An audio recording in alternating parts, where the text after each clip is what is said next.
तो ये है हमारा नेक्स्ट टॉपिक बच्चों, reaction of the metal with acid. तो हम लोग यहाँ पे अभी जो रिएक्शन करवाएंगे मेटल का, वो HCl के साथ या H2SO4, HNO3 के साथ नहीं करो, उसके साथ कुछ अलग बातें हैं। तो मैं आपको इसके बाद समझ, तुम्हारे राइट साइड। हाँ,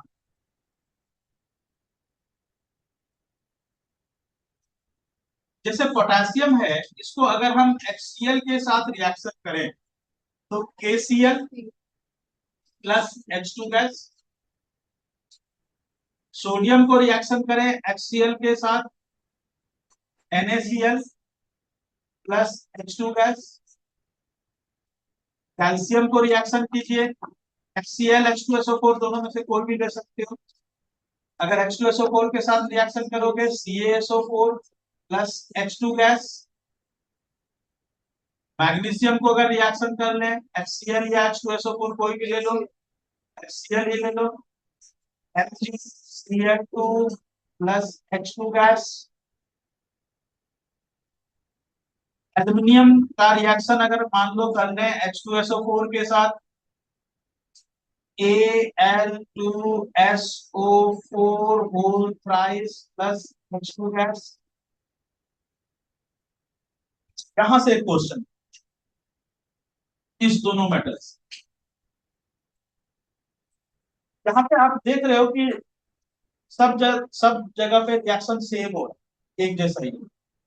इस दोनों मेटल में थोड़ा सा अलग हो, क्या होता है, ये दोनों मेटल का इनिशियल रिएक्शन एसिड के साथ स्लो रहता है, बाद में वो फास्ट होता चला जाता है। अब ऐसा क्यों होता होगा, सोचो। क्वेश्चन समझ में आया? क्वेश्चन क्या बोला मैंने, इस दोनों मेटल का, मैग्नीशियम और एल्युमिनियम का इनिशियल रिएक्शन स्टार्टिंग में स्लो रेट में रहता है, लेकिन बाद में उसका रिएक्शन धीरे धीरे फास्ट होता चला जाता है। क्या रीजन हो सकता है बताओ। मैग्नीशियम और एल्युमिनियम में याद करो, इसके ऊपर जब कोरोजन की लेयर होती बनती है, तो इस दोनों की कोरोजन की जो लेयर होती है, कोरोडेड लेयर, वो दोनों की नेचर होती है हार्ड एंड प्रोटेक्टिव। तो जब तक वहां पे hard and protective layer present है, तब तक वहां पे उसका रेट ऑफ रिएक्शन स्लो रहे। Once this layer will get dissolve, उसके बाद rate of reaction will become faster. समझ में आ गया सबको? इस दोनों के नीचे नोट डाल, initial reaction of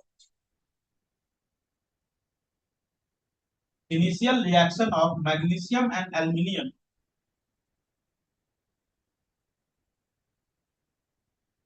is slow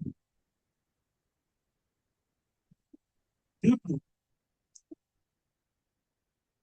due to a hard and protective layer, a hard and protective corroded layer, hard and protective corroded layer, due to a hard and protective corroded layer present on it.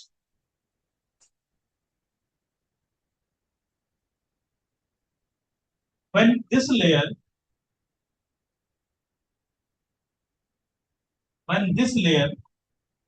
gets dissolved in acid,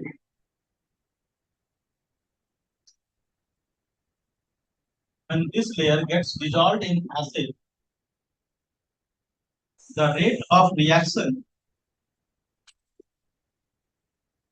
becomes faster,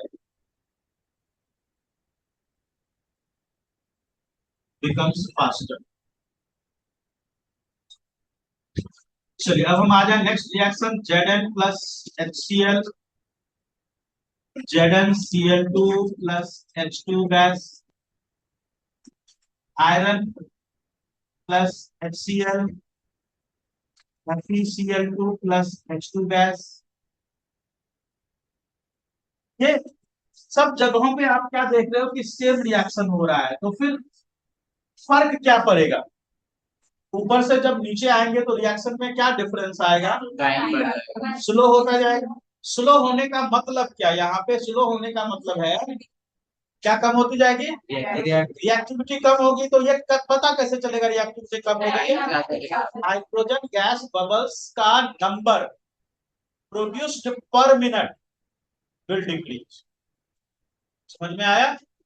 the number of the hydrogen gas bubbles produced पर minute will decrease. पर second में calculate नहीं कर पाएंगे हम लोग, इसको पर मिनट में कैलकुलेट करें। The number of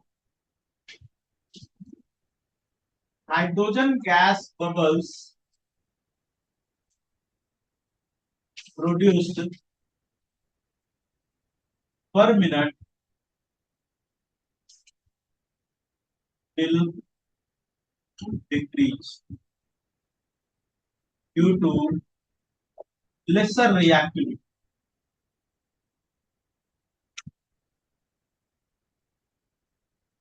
due to lesser react। अच्छा, सारे रिएक्शन का टाइप बताओ जरा। डिस्प्लेसमेंट है, तो जब डिस्प्लेसमेंट है तो कॉपर के नीचे रिएक्शन होगा, नहीं होगा। तो यहाँ पे भी बिल्कुल उसी तरह से copper, mercury, silver, gold, platinum will not react with any acid। Note डाल करके लिखेंगे copper, mercury, silver, gold and platinum will not react with acid because they are less reactive than hydrogen, so it will not be able to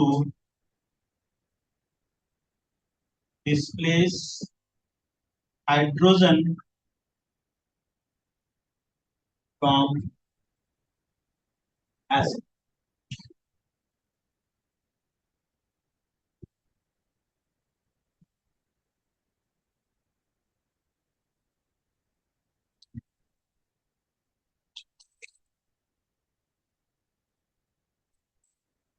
देखो ये तो हो गया Cl के साथ। अगर हम नाइट्रिक एसिड की बात करें, नाइट्रिक एसिड में रिएक्शन थोड़ा अलग होता है। और नाइट्रिक एसिड में अलग क्या है बच्चों, नाइट्रिक एसिड H2 प्रोड्यूस नहीं करता, बल्कि H2 के बदले वाटर की प्रोडक्शन करता। अब ऐसा क्यों, सुनिए ध्यान से सुनिए, क्यों वाटर की प्रोडक्शन करता है नाइट्रिक एसिड। नाइट्रिक एसिड जो है ये बहुत ही स्ट्रॉन्ग ऑक्सीडाइजिंग एजेंट है, बहुत स्ट्रॉन्ग। तो ये करेगा क्या, यहाँ पे जो हाइड्रोजन गैस प्रोड्यूस हो रही है, इस हाइड्रोजन गैस को भी ऑक्सीडाइज कर देगा। किसमें ऑक्सीडाइज कर दिया, वाटर में। और जब इसको ऑक्सीडाइज करेगा तो खुद का क्या होगा, reduction, and itself gate reduced into any of the oxide of nitrogen.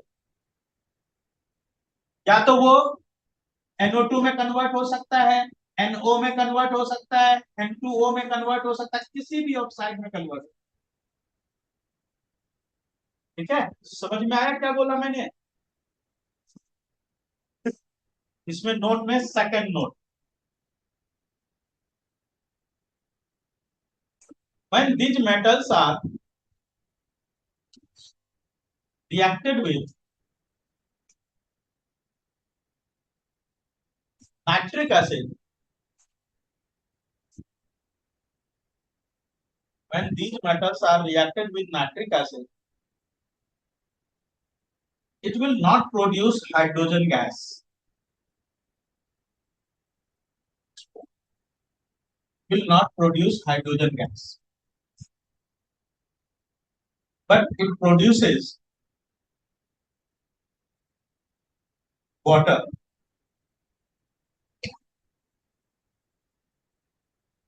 But it produces water because nitric acid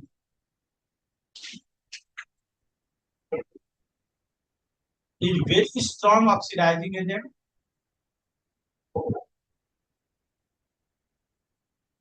Nitric acid is very strong oxidizing agent which will oxidize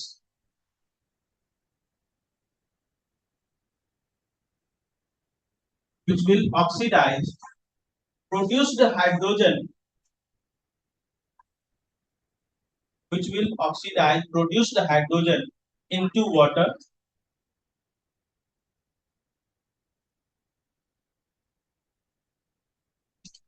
It will produce क्या लिखा है आपने water because nitric acid is very strong oxidizing agent which will oxidize produce the hydrogen into water and itself gets reduced into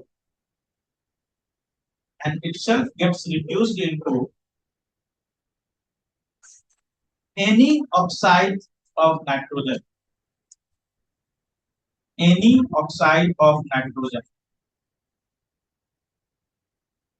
like ये तीनों लिख लो NO2, NO, N2O.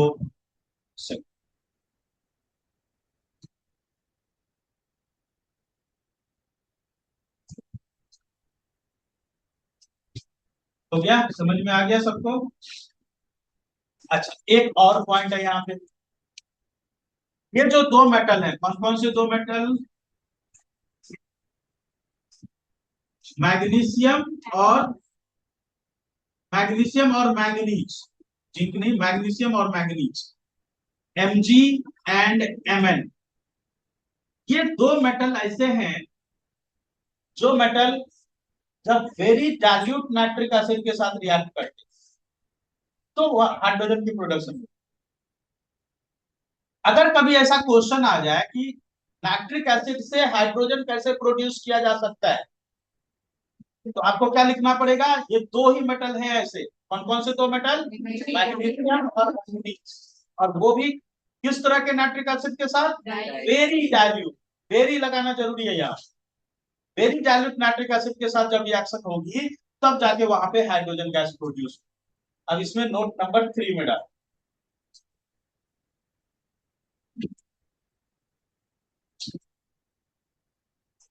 Note number 3 में डालना है magnesium and manganese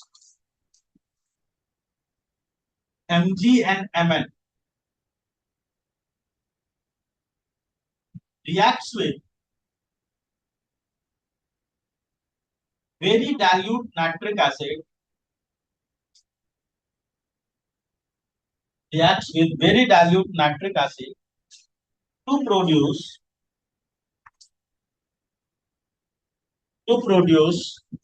hydrogen gas,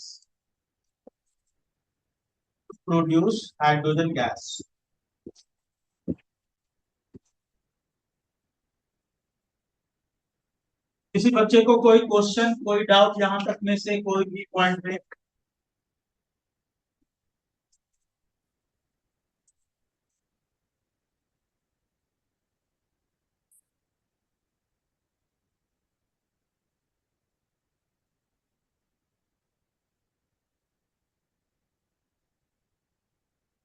चलो नहीं है question तो लिखे, नेक्स्ट हेडिंग डालना है एक्वा रेजिया।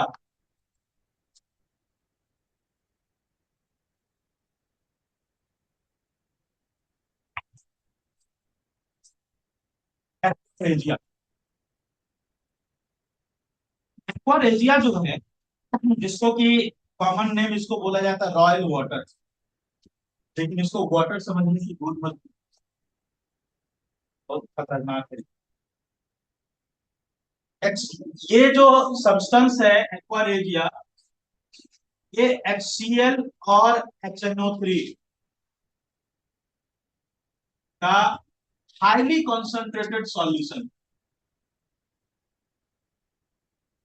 इसका हाईली कॉन्सेंट्रेटेड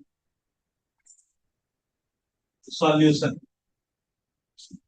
और वो भी 3:1 के रेशियो, और वो भी फ्रेशली प्रिपेयर्ड, मतलब एकदम तुरंत का बना हुआ, हाईली कॉन्सेंट्रेटेड, 3:1 के रेशियो में, और फ्रेशली प्रिपेयर्ड। फ्रेशली प्रिपेयर्ड का मतलब क्या, जितना जल्दी का बना हुआ होगा वो उतना ज्यादा रिएक्टिव होगा। अब ये जो सॉल्यूशन है ना, इसी सॉल्यूशन को बोला जाता है aqua regia. What is aqua regia? Aqua regia is highly concentrated solution of HCl and HNO3, the ratio of 3:1, which are highly, which are freshly prepared. अब इस सॉल्यूशन की खासियत क्या है? इस सॉल्यूशन की खासियत ये है कि चाहे दुनिया का कोई भी मेटल हो, आप इसमें डाल दीजिए, वो डिजॉल्व हो। सिल्वर, गोल्ड, प्लैटिनम जैसा मेटल भी इतनी हाईली ऑक्सीडाइजिंग एजेंट है ये, कि कोई भी दुनिया का मेटल हो इसमें डिजॉल्व। ठीक है, कलरलेस सॉल्यूशन होता है ये एक कलरलेस सॉल्यूशन है, highly fumigative, colourless solution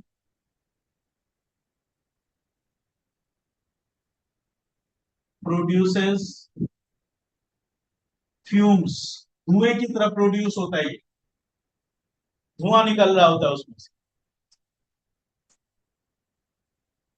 used to dissolve silver,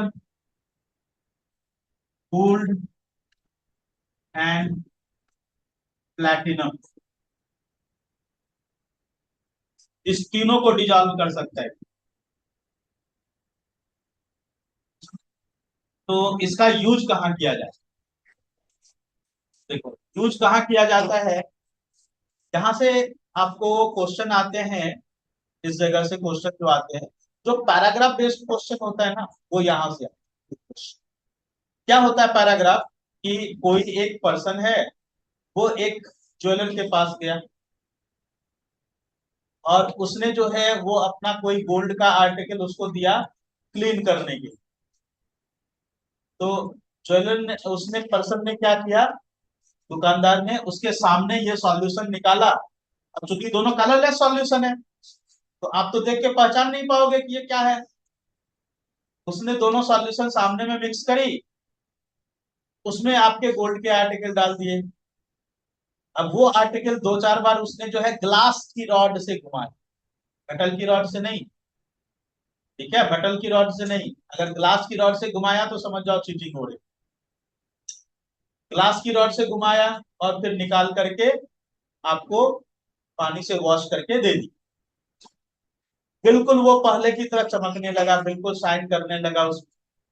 लेकिन हुआ क्या, 2 ग्राम कम हो गया। वो 2 ग्राम गया किधर, उस सॉल्यूशन में गया, जो आपके जाने के बाद वो क्या करेगा, उस सॉल्यूशन को वेपराइज करेगा और वहां से गोल्ड निकाल लेगा। ठीक है, तो जब कभी भी आप जाते हो ज्वेलरी क्लीनिंग के लिए, भले ही वो आपके सामने में करे, लेकिन आपको करना क्या है, मेजरमेंट करनी है उसकी, क्लीनिंग से पहले, क्लीनिंग के, ये जरूर कीजिए। अगर आपने उसको बोल दिया कि मेजरमेंट करने के लिए, तो वो कभी भी इस सॉल्यूशन में नहीं डालेगा। ठीक है, अगर आपने उसको बोला क्लीनिंग के लिए, वो कभी भी इस सॉल्यूशन में तो नहीं डाल सकता। तब फिर वो अपना जो उसका नॉर्मल प्रोसेस है वो अप्लाई करे। Next topic, reaction of metal with salt solution.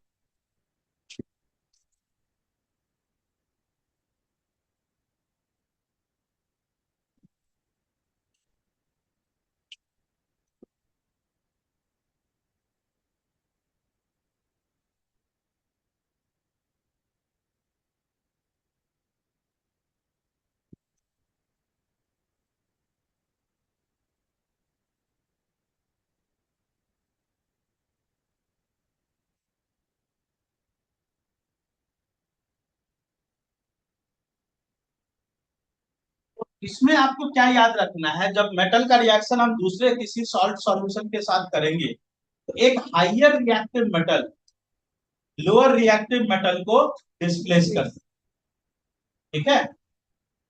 लिखिए इसमें higher reactive metal, higher reactive metal will displace will displace a lower reactive metal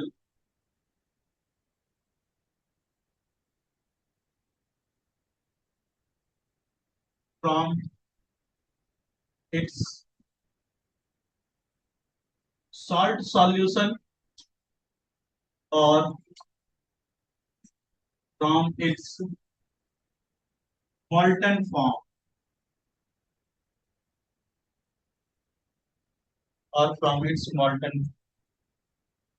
जैसे अगर हम एल्युमिनियम को रिएक्शन कराएं Fe2O3 को के साथ,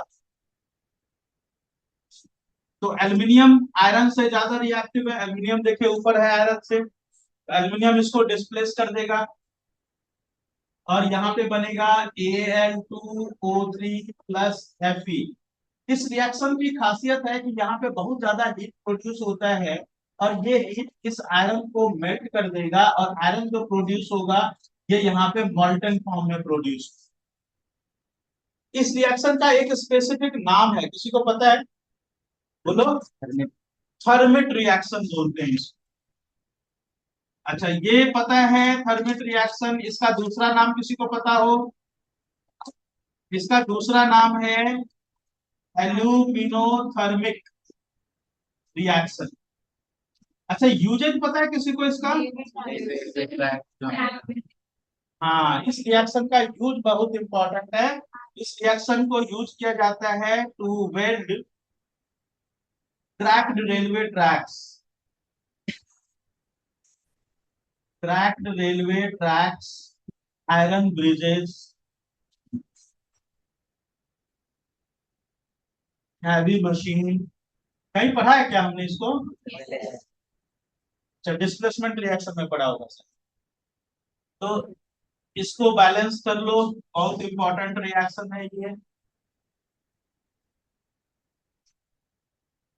एक हाइयर रिएक्टिव मेटल अपने से लोअर रिएक्टिव मेटल को उसकी सॉल्यूशन के फॉर्म से या उसके मॉल्टन फॉर्म से डिस्प्लेस करता है। तो reaction of the metal with salt, बहुत सारे एग्जांपल हो सकते हैं। आप कॉपर सल्फेट का भी एग्जांपल दे सकते हो, CuSO4 प्लस Fe, ये भी एग्जांपल आ जाएगा यहाँ पे। एक हाइयर रिएक्टिव लोअर को डिस्प्लेस करेगा, FeSO4 प्लस Cu बनेगा। यहाँ पे जो ब्लू कलर की सॉल्यूशन होती है वो ग्रीन कलर की सॉल्यूशन में कन्वर्ट हो जाती है इस रिएक्शन के कारण।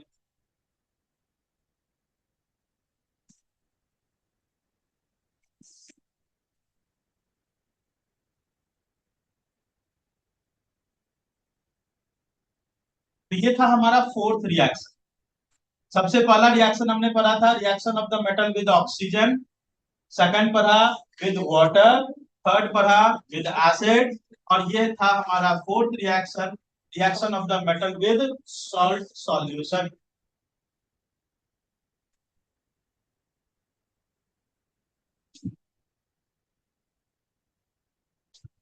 चलिए अब हम लोग आ जाते हैं fifth reaction of the metal में, and that is reaction of the metal with chlorine, reaction of the metal with chlorine. अच्छा आप,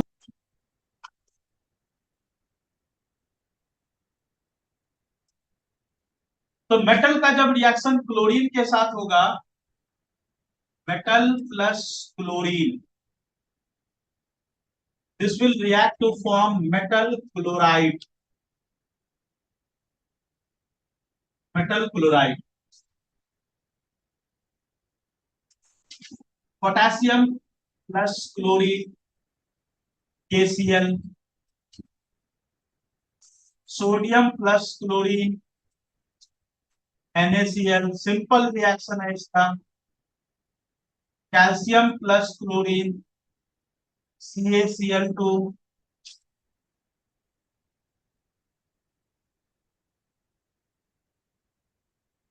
magnesium plus chlorine, MgCl2, simple एकदम रिएक्शन है, एल्यूमिनियम प्लस क्लोरीन AlCl3,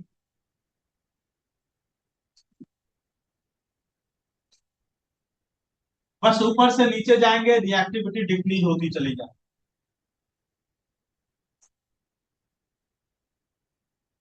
इस रिएक्शन में कोई बहुत खास बात नहीं है, बस एक पॉइंट यहाँ पे इंपॉर्टेंट, और वो पॉइंट क्या है,